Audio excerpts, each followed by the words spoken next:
ఆ కళ తన కోసం కాదు, 4 కోట్ల మంది తన ప్రజల కోసం కన్నాడు.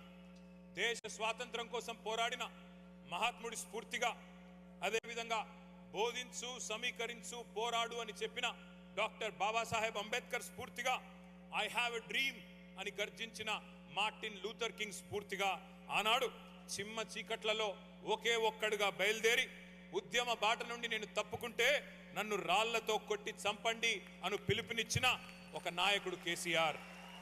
శూన్యం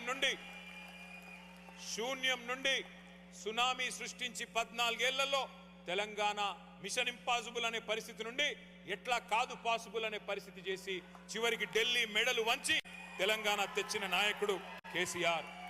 ఆనాడు కేసీఆర్ గారి పిలుపు మేరకు సకల జనులు ఏకమై అపూర్వ పోరాట సన్నివేశాలను ఆవిష్కరించి స్వరాష్ట్రాన్ని సాధించుకున్నాం.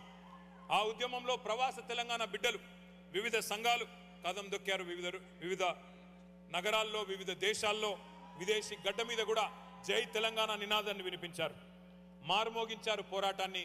మీ పోరాట స్ఫూర్తిని మళ్ళీ ఒకసారి గుర్తు చేసుకుంటూ మీకు వందనాలు.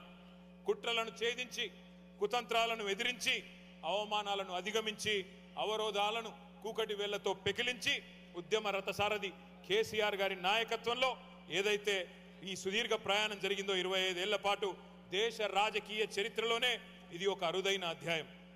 The Telangana dream began when we had no map, no voice, only passion for